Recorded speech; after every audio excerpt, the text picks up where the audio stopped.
Assalamualaikum warahmatullahi wabarakatuh. Selamat pagi semuanya.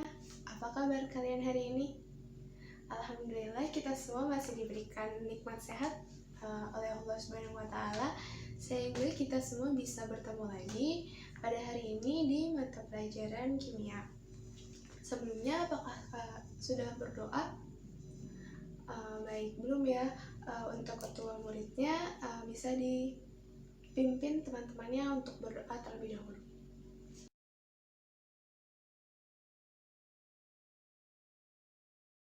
Terima kasih kepada ketua kelasnya yang telah memimpin teman-temannya untuk berdoa. Selanjutnya, Ibu akan absen terlebih dahulu. Alaya Rihadatul Aisyah, Alifia Khairunisa, Larasati, Siti Badiah, Windy Lestari. Alhamdulillah semuanya lengkap, masuk semuanya. Nah, pada hari ini kita akan mempelajari larutan elektrolit dan non-elektrolit. Nah, sebelum itu Ibu ingin bertanya, apakah ada yang masih ingat larutan itu apa? Ya, Olivia, benar sekali. Larutan merupakan campuran homogen dua zat atau lebih. Nah, dalam larutan kan kita udah kenal ya, ada yang namanya zat terlarut dan juga zat pelarut. Nah, apa itu zat terlarut dan apa itu zat pelarut? Dan misalnya Ibu punya larutan garam. Nah, yang menjadi zat terlarut itu apa dan yang jadi zat pelarut itu apa? Coba ada yang mau menyebutkan? Ya, boleh. Windy? Benar sekali. Zat pelarut adalah zat yang jumlahnya lebih banyak di dalam larutan dan zat yang terlarut merupakan zat yang jumlahnya lebih sedikit dalam larutan. Jika dalam larutan garam, yang menjadi zat terlarut yaitu garam itu sendiri dan yang menjadi zat pelarut adalah air. Nah, sekarang Ibu ingin bertanya, apakah kalian pernah melihat bapak-bapak atau seseorang yang memancing atau menangkap ikan dengan menggunakan setrum listrik? Ya, mengapa ya bapak-bapak itu atau seseorang itu bisa menangkap ikannya menggunakan setrum listrik, padahal setrumnya itu tidak langsung mengenai badan ikan tersebut? Ya, jadi mengapa seseorang itu dapat menangkap ikan dengan setrum listrik? Karena air atau air sungai atau air laut yang menjadi medium ikan untuk tinggal itu merupakan larutan elektrolit yang dapat menghantarkan arus listrik, sehingga ketika ada sumber listrik, yaitu alat setrum ikan seseorang itu yang mengenai air sungai, listriknya itu akan terhantar ke badan ikan yang ada di sekitar air tersebut yang energinya masih tercapai. Seperti itu. Nah, dari ilustrasi tersebut, dari pengalaman tersebut, adakah yang bisa menjelaskan apakah itu larutan elektrolit? Ya, boleh, Alaya. Benar sekali. Larutan elektrolit adalah larutan yang dapat menghantarkan arus listrik. Nah, kalau larutan yang tidak dapat menghantarkan arus listrik, apa ya? Nah, namanya adalah larutan non-elektrolit. Larutan elektrolit sendiri terbagi menjadi dua. Ada larutan elektrolit kuat dan ada larutan elektrolit lemah. Apa bedanya?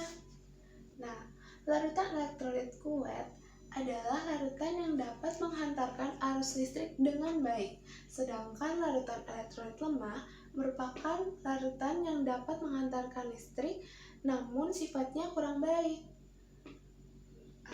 Untuk membedakan tiga ini, kita bisa menguji larutan tersebut dengan alat uji elektrolit yang nanti akan Ibu demonstrasikan. Karena alat uji elektrolit tersebut bisa kita buat dengan barang-barang yang ada di sekitar kita. Nah, ketika nanti uji elektrolit itu terdapat beberapa indikator yang menunjukkan bahwa larutan tersebut termasuk larutan elektrolit kuat atau larutan elektrolit lemah. Nah, indikatornya ada dua.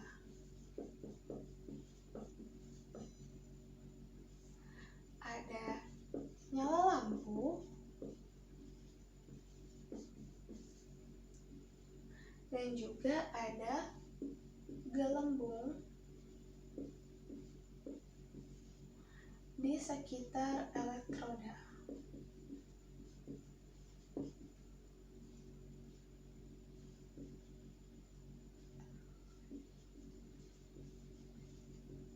Nah, bagaimana? Nyala lampu pada larutan elektrolit kuat itu menyala terang.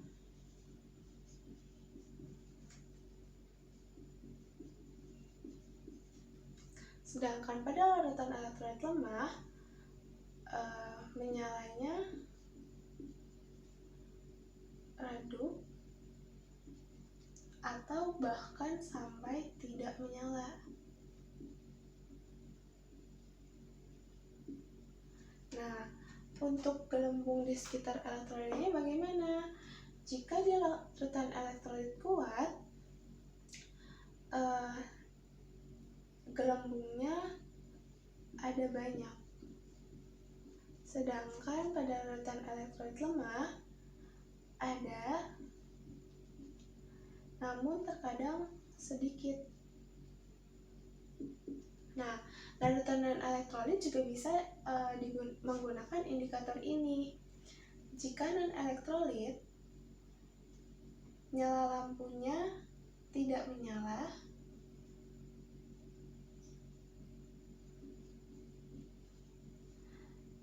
dan gelembungnya tidak ada gelembung. Nah, selain menggunakan indikator ini yang dapat kita lihat di tes uji elektrolit, secara perhitungan kita juga bisa membedakan senyawa mana yang termasuk larutan elektrolit kuat, larutan elektrolit lemah, maupun larutan non-elektrolit. Bagaimana caranya? Secara perhitungan, kita bisa membedakan larutan elektrolit kuat dan lemah dengan menghitung derajat ionisasi.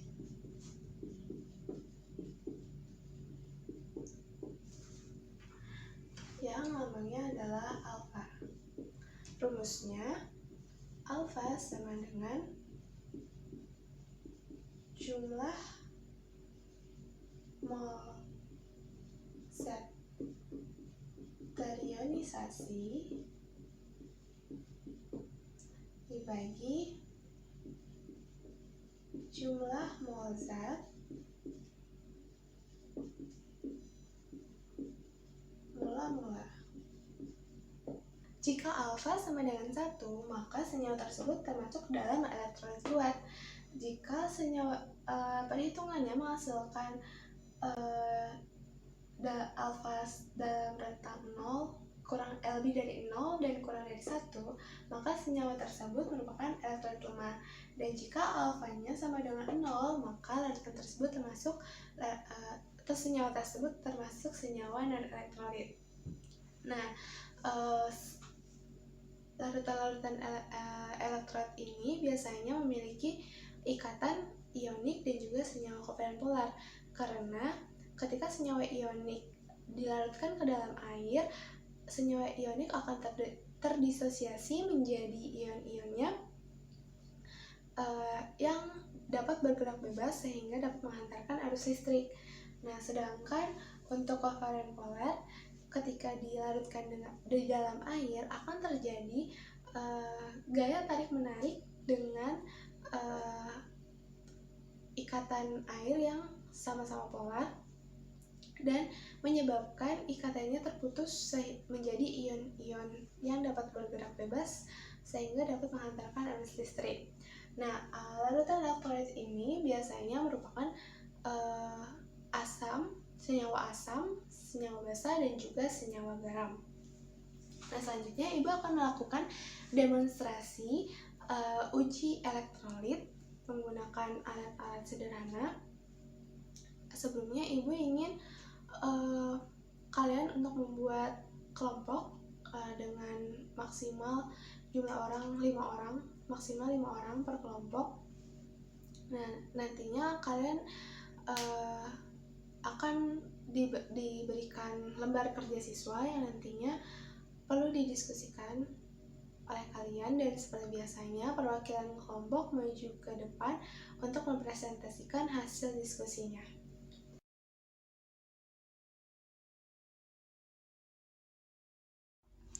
Nah, sekarang saatnya kita melakukan demonstrasi. Di sini Ibu akan mendemonstrasikan uji larutan elektrolit. Nah, di sini ada alatnya yang sudah dirangkai yang terdiri dari batang karbon sebagai elektroda, lalu ada penjepit buaya yang menjepit batang karbonnya, lalu ada kabel yang menghubungkan rangkaian alat ini, lalu ada lampu yang nantinya sebagai indikator nyala atau tidaknya lampu, dan juga ada batu baterai sebagai sumber arus listriknya. Nah, di sini kita akan menguji 5 macam larutan. Ada larutan garam, larutan gula, oralit, air kren, dan juga cuka. Nah, untuk yang pertama kita coba di larutan garam. Coba diperhatikan baik-baik ya apa yang terjadi ketika kita masukkan elektrodanya di larutan garam. Nah, sekarang waktunya kalian untuk mencatat data pengamatannya. Untuk yang tidak terlihat boleh maju mendekati meja.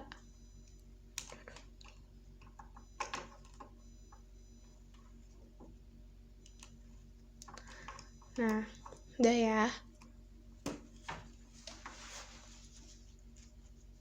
Selanjutnya kita lap terlebih dahulu agar tidak terkontaminasi.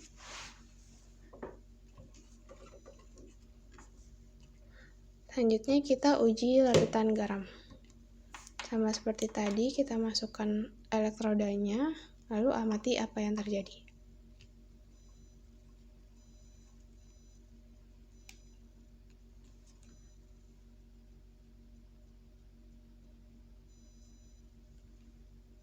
Nah, cukup.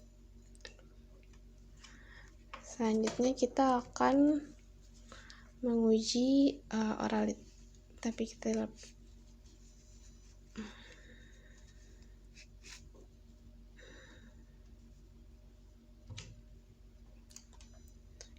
ketika kita masukkan oralit, apa yang terjadi?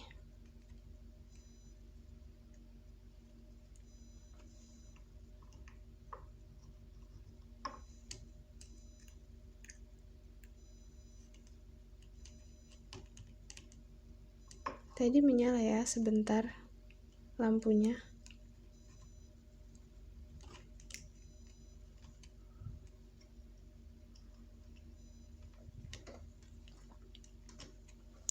Selanjutnya kita coba di air kran.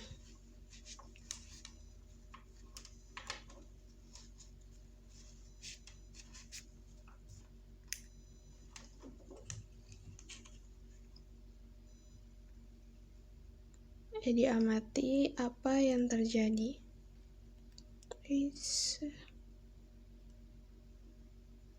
Nah, sudah cukup.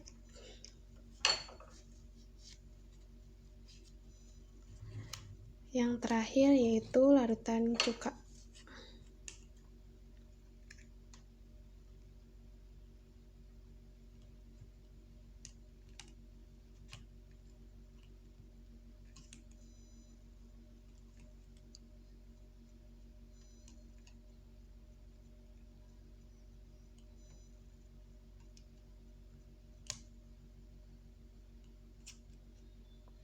Ini mati.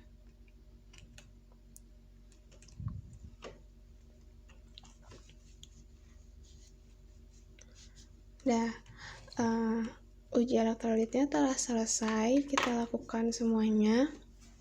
Sekarang kalian coba diskusikan, tulis data pengamatannya di lembar kerja siswa yang telah Ibu berikan, dan diskusikan pertanyaan-pertanyaan yang ada.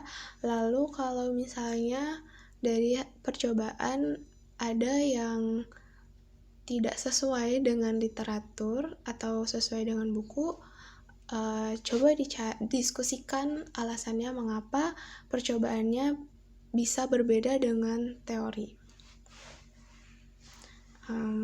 Ibu kasih waktu 30 menit, cukup ya? Oke, dimulai dari sekarang.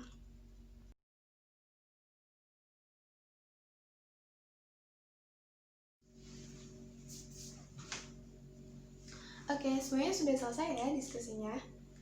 Nah, sekarang waktunya untuk perwakilan kelompoknya maju ke depan untuk mempresentasikan hasil diskusinya bersama teman-teman sekelompoknya. Ibu minta dimulai dari kelompok 3. Silakan untuk perwakilan kelompok 3 maju ke depan untuk menyampaikan hasil diskusinya.